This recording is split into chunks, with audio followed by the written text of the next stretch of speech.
So I joined the school just under 4 years ago. We had Estin in 2016 and had come out as an adequate school. The head teacher had left the school, and then there were 2 seconded heads, so I was the 4th head teacher in a year. The staff were very, very passionate about the school and were all working really, really hard, but there was no common approach. There's no whole school approach in teaching and learning. So we set about looking at self-evaluation activities, we looked at books, we listened to learners, we did learning walks, and then we very quickly realised that our 2 priorities were pupil engagement and our reading. So for pupil engagement, we wanted children to want to come to school, to enjoy their lessons, be motivated in their learning. So we improved our learning environments and resources for teaching and learning. We also then thought about our non-negotiables for each lesson, so that teachers had a common approach to teaching and learning. We then looked at reading, we invested some money, bought some new books, and then as a team we looked at how we teach group guided reading, how we monitored reading, and what sort of interventions we put in place when children needed that little bit of extra support.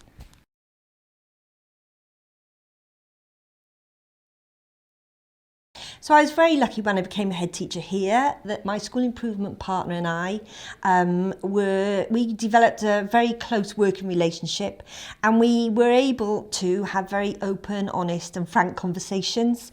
I joined the school just before lockdown, that first COVID lockdown, and so we were able to spend some time just starting from scratch, thinking about what was important to the children in our school and what we wanted our children to get from the teaching and learning experiences that they had in our school. So that was really a good time for us. Then Nicola and I, my deputy and I, we undertook a coaching and mentoring programme, which helped us to support developing our middle leaders so that any school improvement in the future came from them, not just from the senior leadership team. And that made sure that any improvements we could make were truly embedded, because it was the people on the ground, not just the people at the top, who were making all of those decisions.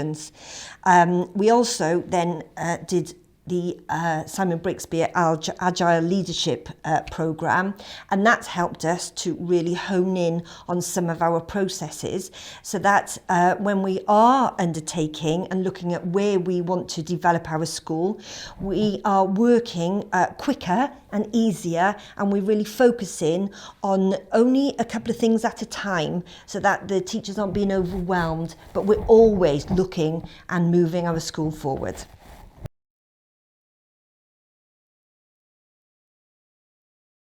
There's quite a variety that we've used over time. We use the professional learning offer on the Support in Our Schools website that I direct, to staff and say, is there anything that's going to support what you're doing at the moment? Is there anything that you're interested in? Is there anything that's going to help with your sort of professional itch? There's questions you want to develop and find out more and develop your expertise. Sometimes staff will then come back to us and say, I'd really like to do more about this. And then other times we're looking at their professional learning and how we can support them in moving forward in their careers. So for a range of staff, whether it be from TAs up to senior leaders, we've accessed the professional learning for NQTs, which has allowed them to go out and share good practice in other schools and see, how they can benefit their in-class experiences. We've had a few of our middle leaders go out to attend the Middle Leadership Development Programme, and that's been, hugely significant to developing us as a school. It's really secured their leadership and allowed them to take ownership of their areas of learning throughout the school, so they're able to have a deeper impact on what's happening. And then as a senior leadership, we've accessed various development programmes, but particularly the Agile Leadership that we've been part of, which we've taken processes on board which has had an impact on how effective we are as a team. We've used the Kanban boards, which you can see behind us, and we've used the rapid action plans to make sure that it's, you know, having a really good impact on our school development priorities.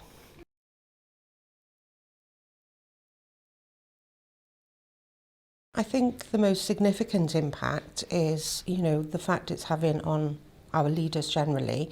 So we've really got sort of our subject area leadership is a strength in terms of, you know, that delegated leadership across school.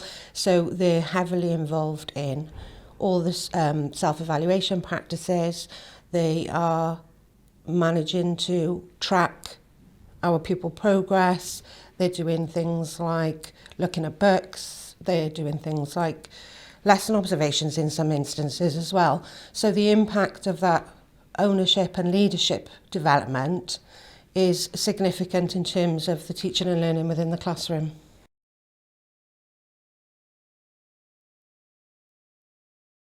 I think, you know, the fact that staff are much more aware now of what good teaching and learning looks like. Part of the EAS provision is, you know, facilitating the network programmes. So you're having these opportunities to speak to people across the region, and you're able to make those judgments about good teaching and learning as a general, but then you're able to bring that back to your own classroom, and you're able to look at constantly reflecting on what you do and therefore improving practice every day.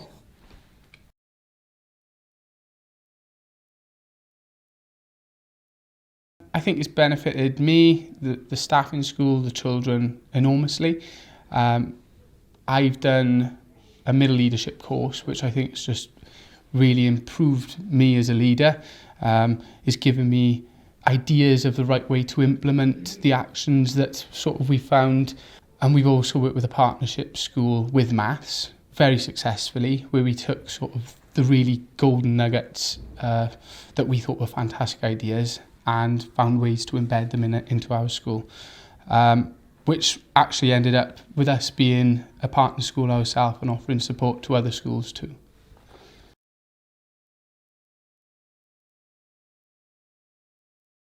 I think it's benefiting them in a number of ways. The experiences they have in school around maths, the authentic experiences, I think the way that they are learning their maths now, that's more effective because of the training that we've had. I think we're monitoring them better and picking up on any children that need interventions. I just think we've really improved as a mathematical team over the last few years, and that's due to the professional development and collaborative approach that we've had with the other schools that we work with.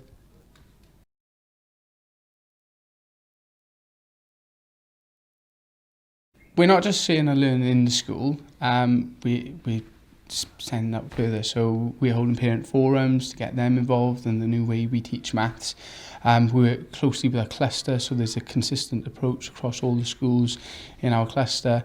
And soon I'll be working with EAS to develop the CPA approach and how to implement it in schools. And it's something I'm really excited and passionate about, because I can hand on my heart say that the majority of children in this school love maths now, even the ones that sort of had quite a negative perception of it before, but it seems that this way of teaching it makes it so accessible for everyone and enjoyable too.